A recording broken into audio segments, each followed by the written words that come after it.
Easy food కావాలి, instant food కావాలి. ఇప్పుడున్న పేరెంట్స్కి కూడా మెయిన్ రీజన్ అదే. ఇంట్లో చేసి ప్రిపేర్ చేసి అది టైము ఎవ్రీథింగ్ లేకుండా. సో మరి ఏది మంచి ఆప్షన్ పిల్లల విషయంలో? నేను కూడా ఒక మదర్ని, ఐ హ్యావ్ 2 kids.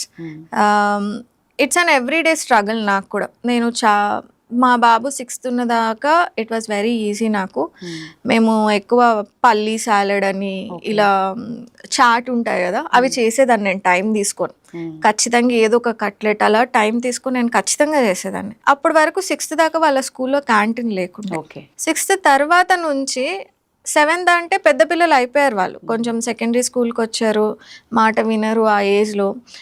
కోతి చేతికి కొబ్బరి చిప్ వచ్చినట్టు స్కూల్లో క్యాంటీన్ వచ్చింది.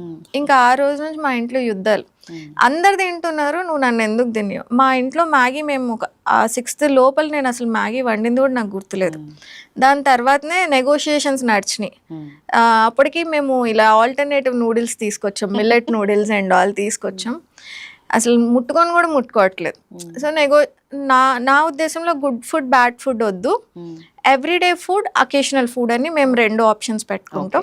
నువ్వు నెలకు ఒకసారి తింటావా, తిను, ఓకే పర్లేదు, నీ పోర్షన్ ఇదే. నీకు డిన్నర్ లాగా ఇవ్వను, స్నాక్ లాగా ఇస్తాను. నీకు మ్యాగీ కావాలి, అది డిన్నర్ అవ్వదు, నీకు పోర్షన్ ఉంటుంది. దాంట్లో 4 pieces ఉంటే 4.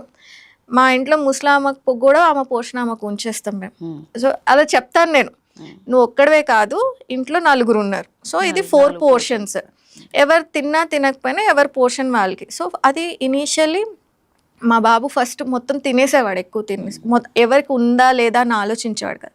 When I started saying like, ఇంట్లో 6 members ఉన్నాం, నేను ఇంతనే కుక్ చేశాను, దీంట్లో 6 portions ఉన్నాయి, నీ పోర్షన్ ఇదే వస్తుంది. నువ్వు మిగతా వాళ్ళ దగ్గరికి వెళ్ళి అడిగి ఎవరైనా ఇస్తా అంటే తిను అని చెప్తాం. బట్ మేమందరం ఒకటే మాట మీద ఉంటాం, మేము ఎవరం పెట్టమన్నమాట.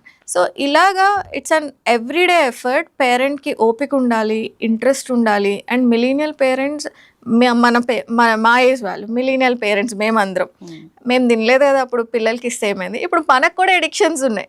Parents are also like Swiggy Zomato parents. ఎప్పుడు కూడా ఇంట్లో కుకింగ్ పేరెంట్స్ చాలా తక్కువ. సో స్విగ్గీ జొమాటో పేరెంట్స్ ఉన్నప్పుడు నువ్వెలా తింటున్నావు, నీ పిల్లడికి కూడా అదే పెడతావు. So lead by example. First thing మనం ఏం చేయాలి, మనం ఒక ఎగ్జాంపుల్గా వచ్చి క్యారెట్ తినరా అని వాడికి క్యారెట్ పెట్టి నువ్వు కూర్చొని కాఫీ టీలు తాగుతుంటే వాడు మారడు. So lead by example. అందరం కలిపి మేము పిల్లల్ని వంట ప్రిపరేషన్లో వాళ్ళకి ఆమ్లెట్స్, మా బాబుకి టీ నేర్పియడము, చిన్నవి ఇలాంటివి వి స్టార్టెడ్ ఆస్కింగ్ హిమ్. ఈ సండే కూడా మేము అదే చెప్తున్నాం, ఆ రియలైజేషన్స్ వస్తారే వీళ్ళని కూడా ఇంక్లూడ్ చేయాలి అని చెప్పేసి అలా చిన్నవి ఈ చాట్ ఉంటుంది కదా, అలాంటివి నేర్పిస్తాం అనమాట. He make good mocktails. అలాగా కొంచెం healthy relationship with the food develop చేసుకోవాలి. పెద్ద పిల్లలు ఉన్నారనుకోండి, సెకండరీ స్కూల్ వాళ్ళు, కేవలం మీ మీద డిపెండ్ అవ్వకుండా వాళ్ళు చిన్న స్నాక్స్ వాళ్ళు ఏం చేసుకోగలరు.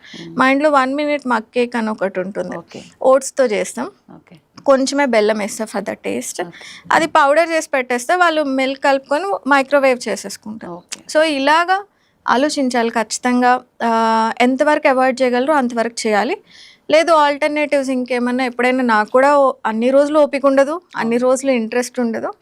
శనగలు, గుగ్గిళ్ళు ఎక్కువ మా ఇంట్లో, బ్రౌన్ శనగలు, వైట్ శనగలు, బఠానీ 3 రోజులు వెళ్ళిపోతాయి. మకానా, స్వీట్ మకానా, దాంట్లో కూడా మేము బెల్లంతో చేసింది మకానా వేస్తాం. బికాస్ నేను కంప్లీట్గా షుగర్ మాన్పియాలి అన్నది నాకు ఐడియా లేదు. ఆ రిలేషన్ చిన్నప్పుడు మొత్తం మాన్పించేసాం అనుకోండి, వాళ్ళకి క్యూరియాసిటీ పెరుగుతుంది. రేపు పొద్దున్న వాడి ఫ్రెండ్ తిన్నా కూడా వీడికి ఇంట్రెస్ట్ పెరుగుతుంది. అరే నేను అది మిస్ అయిపోయాను, నేను కేక్ ఎలా ఉంటుంది అన్న స్టేజ్కి వాళ్ళని తీసుకురాకూడదు. పరిచయం అయితే చెయ్యాలి. మనము ఎవ్రీడే ఫుడ్ అకేషనల్ ఫుడ్ అని పెట్టాలి, లేదా మేము ఇదే ఫాలో అవుతాం. ఇది రోజు తినాలి ఎవ్రీడే ఫుడ్. నీకు కూరగాయలు, అన్నం, పప్పు, కూర, లేదా ఏదైనా vegetable pulao, breakfast, lunch and dinner is everyday food. వాటిల్లో వాడేవన్నీ ఎవ్రీ ఫుడ్. సమ్ డేస్ మేము మూవీ థియేటర్కి మేము వెళ్తే 2 monthsకి ఒకసారి, పిల్లల మూవీస్ ఏదైనా రిలీజ్ అయినప్పుడు వెళ్ళినప్పుడు అక్కడ నేనేం రెస్ట్రిక్ట్ చేయను యశోద. అంటే కూల్ డ్రింక్ తీసుకున్నా 4కి ఒకటి తీసుకుంటాం.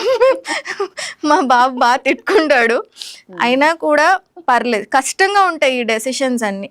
మేము ఇది పాప్కార్న్ తీసుకున్నా 4కి ఒకటే తీసుకుంటాం. కావాలంటే ఇంకేదన్నా ఆర్డర్ పెట్టుకో, దట్స్ ఓకే. బట్ ఒక ఫుల్ పాప్కార్న్ పిల్లోడికి ఇస్తే దాంట్లో హై సోడియం ఉంటుంది, చాలా హై సోడియం ఉంటుంది. మీరు ఒక జార్ పచ్చడి తిన్నంత సోడియం ఉంటుంది దాంట్లో, వెరీ హై సోడియం. కనిపించని ఫ్యాట్స్ ఉంటాయి మనకి. సో కొన్ని థియేటర్స్ లో ఉండే పాప్కార్న్ కి చాలా మంది ఫ్యాన్స్ ఉంటారు. ఫ్యాన్స్ ఎందుకుంటే వెరీ హై సోడియం ఉంటుంది, ఆ చీజ్ ఉంటుంది, అడిక్టివ్ గా ఉంటాయి మనకి. ప్లస్ ఆ సైలెంట్ డార్క్నెస్ మీ మైండ్ అంతా ఫోకస్డ్ గా తినడంలోనే ఉంటుంది, యూ ఎంజాయ్ దట్. సో మేము ఒకే శాండ్విచ్ షేర్ చేసుకుందాం, మనము ఏదున్నా ఒకటే నలుగురం షేర్ చేసుకో. ఒకటే నలుగురు షేర్ అంటున్నారు. నాకు ఒక మాట గుర్తొస్తుంది, రామ్దేవ్ బాబా ఐ థింక్ అన్నది, ఇప్పుడున్న జనరేషన్ అందరము మనము 25 ఏళ్లలో 100 ఏళ్ల ఫుడ్ తింటున్నామంట. కరెక్ట్, నిజమేనా? అది కరెక్టే. మనకి ఆకలి వేస్తే, నాకు ఆఫ్టర్ స్కూల్ స్నాక్ ఇప్పటికీ గుర్తు, మా ఇంట్లో మిగిలిపోయిన కూర is my after school snack. నాకు ఇష్టం చిక్కుడుకాయ కూర, వంకాయ కూర, అవి నాకు అది కంఫర్ట్ని ఇచ్చేది. ఎందుకంటే నాకు ఆప్షన్ లేదు అప్పుడు. ఉంటే ఈ చెక్కలు చక్రాలే మా ఇంటి టేబుల్ మీద ఉండేవి. ఎన్నిసార్లు తింటాం? ఇప్పుడు మీరు చూసారా, చిప్స్ ఉన్నాయనుకోండి, మీరు రోజు తింటారు, వచ్చి ఎన్నైనా తినేస్తారు. అదే చెక్కలు చక్రాలు పెట్టండి, రోజు తినలేరు. సో నేను వచ్చేదాన్ని, కొంచెం అన్నం పెట్టుకునే వాళ్ళం. ఇంకా ఆంధ్ర సైడ్ వాళ్ళు కొంచెం అప్పుడప్పుడు పునుగులు మా ఇంట్లో ఓపికంటే అది పెట్టాలి.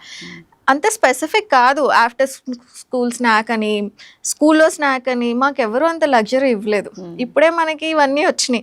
11 o'clock ఒక స్నాక్, 4 o'clock ఒక స్నాక్, పడుకునే ముందు స్నాక్, మళ్ళీ లంచ్, బ్రేక్ఫాస్ట్, డిన్నర్, ఇన్ని పెడతాం. ఓకే, ఫ్రూట్స్ పెట్టాలి, మళ్ళీ డ్రై ఫ్రూట్స్ పెట్టాలి, పాలు తాగాలి, ఇన్ని పెడతాం. సో మనమైనా సరే you can have proper 3 meal. అసలు మధ్యలో స్నాకింగ్ అక్కర్లేదు. Breakfast, lunch and dinner is okay. మధ్యలో స్నాక్ ఆప్షనల్, మనం ఏం తినాలని రూల్ లేదు. ఫ్రూట్స్ తినొచ్చు. సో ఎనీథింగ్ నేచర్లో ఏదైతే న్యాచురల్గా ఉందో అది, దాన్ని గుడ్ బ్యాడ్ కింద మనం అసలు కేటగరైజ్ చేయక్కర్లేదు. ఇప్పుడు ఫ్రూట్ తిన్నా కూడా షుగర్ వచ్చింది అంటారు, అలా రాదు. డయాబెటీస్ ఉన్న, లో గ్లైసెమిక్ ఇండెక్స్ ఫ్రూట్ అని తినొచ్చు, పర్లేదు. షుగర్ పేషెంట్స్ ఈ మధ్య బెల్లం చాయ్ తాగుతున్నారు డైవర్ట్ అయ్యి, అది వర్కౌట్ అవుతుంది? అవ్వదు. మీరు గ్లూకోమీటర్ పెట్టి చూసుకోండి, అవ్వదు. మీరేమన్నా సైకలాజికల్ గా ఫీల్ అవుతున్నారేమో కానీ లేదు. పాలు ఇట్ సెల్ఫ్ ఏ షుగర్ అండి, పాలు it self A sugar. Okay, so sugar లో బెల్లం, మళ్ళీ పాలల్లో షుగర్ కాంపోనెంట్ ఉంటుంది.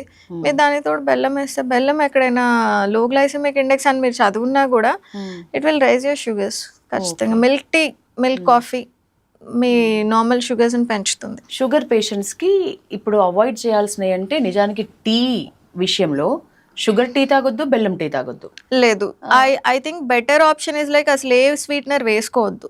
ఫస్ట్ రూల్ ఏంటంటే, డయాబెటీస్ ఉన్న, ఇన్సులిన్ రెసిస్టెన్స్ ఉన్న, PCOS వాళ్ళకి ఇన్సులిన్ రెసిస్టెన్స్, మీరు ఏది కూడా బ్రేక్ఫాస్ట్ ఆప్షన్ నోటికి తీయగా తగిలేలాగా ఏది తినదు. Savoury is your friend. Okay, మీరు కొద్దిగా మురుకులు అలాంటివి ఏమన్నా కొంచెం తినండి కానీ, but direct form of sugar jaggery కానివ్వండి, ఈ రెగ్యులర్ షుగర్, పాలు ఎక్కువ మోతాదులో.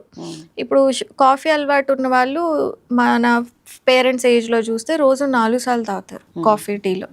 అది కూడా మీ డయాబెటీస్ని అన్కంట్రోల్గానే ఉంచుతాం.